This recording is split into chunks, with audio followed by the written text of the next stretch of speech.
Hello everyone, ఈరోజు వీడియోలో మీకు నేను రైస్ కుక్కర్లో టమాటో రైస్ చేసి చూపించబోతున్నాను.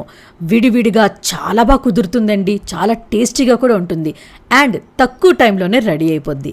సో వీడియోలోకి వెళ్ళి చూద్దామా ఎలా తయారు చేసుకోవాలో ఈ టమాటా రైస్. పదండి. ముందుగా ఒక గ్లాస్తోని బాస్మతి రైస్ తీసుకోవాలండి. శుభ్రంగా ఒక 3 సార్లు కడిగి పెట్టుకోవాలి. కడిగిన తర్వాత ములిగినంత నీళ్ళు పోసుకొని ఒక అరగంట పాటు నానబెట్టుకోవాలి. నేను ఇక్కడ బాస్మతి రైస్తో చేస్తున్నానండి, మీరు కావాలంటే నార్మల్ రైస్ అయినా యూజ్ చేసుకోవచ్చు. ఇప్పుడు రైస్ కుక్కర్ తీసుకోవాలండి. అందులోని ఒక 3 టేబుల్ స్పూన్ల వరకు ఆయిల్ వేసుకోవాలి. ఆయిల్ నేను హీట్ చేసుకునే వేసుకుంటున్నానండి. కొంచెం ఆయిల్ హీట్ అవ్వడానికి టైం పడుతుంది కాబట్టి హీట్ చేసుకునే వేసేసుకున్నాను.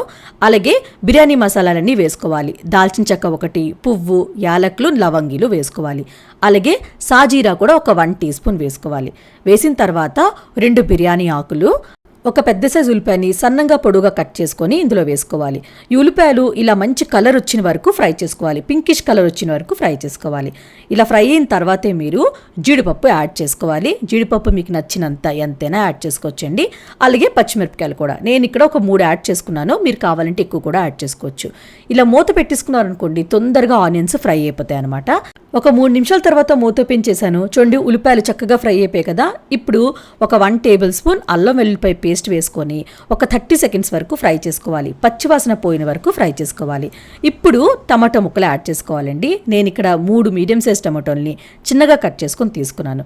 టమాటోలు వేసిన వెంటనే ఉప్పు వేసుకున్నాను అనుకోండి టమాటోస్ తొందరగా ఉడికిపోతాయి అనమాట. ఒక 1 టీ స్పూన్ ఉప్పు, ఒక 1/2 టీ స్పూన్ కారం వేసుకున్నాను. కారం ఉప్పు అనేది మీ టేస్ట్ ప్రకారంగా మీరు వేసుకోండి. అలాగే 1/4 టీ స్పూన్ అంత పసుపు, ఒక 1 టేబుల్ స్పూన్ ధనియాల పౌడర్ వేసుకొని ఈ మసాలాలంతా ఒకసారి బాగా కలిసినట్టు 1 నిమిషం పాటు ఫ్రై చేసుకోవాలి. ఫ్రై అయిన తర్వాత మూత పెట్టుకొని ఒక 2-3 నిమిషాల పాటు ఉడికించుకోవాలన్నమాట. టమాటాలు మెత్తబడిపోవాలి, అప్పటి వరకు ఉడికించుకోవాలి. చూడండి టమాటోస్ మెత్తబడిపోయాయి కదా. ఇప్పుడు వాటర్ యాడ్ చేసుకోవాలన్నమాట. మనం ఒక గ్లాస్తో రైస్ తీసుకున్నాం కాబట్టి వాటర్ ఇక్కడ నేను 2 గ్లాసుల కన్నా కొంచెం తక్కువ అనమాట, అంటే 1/2 కప్ అంత తక్కువ వేసుకోవాలండి, అంతే అన్నమాట. ఇప్పుడు బాగా కలుపుకొని మూత పెట్టుకొని ఈ వాటర్ బాగా మరగాలన్నమాట. అప్పుడు వరకు ఉడికించుకోవాలి.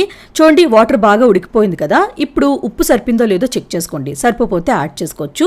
నేను ఇంకొక 1/2 టీ స్పూన్ ఉప్పు యాడ్ చేసుకున్నానండి.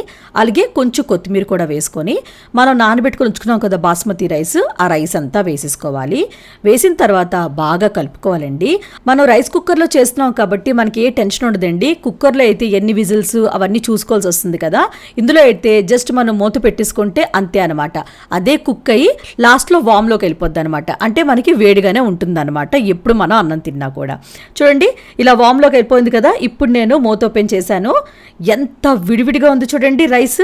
పర్ఫెక్ట్గా వస్తుందండి టమాటో రైస్. ఎన్నిసార్లు నేను రైస్ కుక్కర్లో చేసినా అన్నిసార్లు పర్ఫెక్ట్గానే వచ్చింది. మా ఇంట్లో వాళ్ళకి కూడా భలే నచ్చిందండి.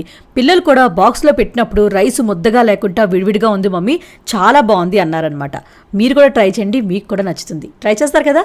ట్రై చేసాక నచ్చిందో లేదో కామెంట్ బాక్స్లో కమెంట్ చేయండి. అలానే లైక్ చేయండి, షేర్ చేయండి. ప్లీజ్ కృతికా వంటల ఛానల్కి సబ్స్క్రైబ్ చేయడం మాత్రం మర్చిపోకండి. మనం నెక్స్ట్ వీడియోలో మీట్ అవుదాం. Bye bye.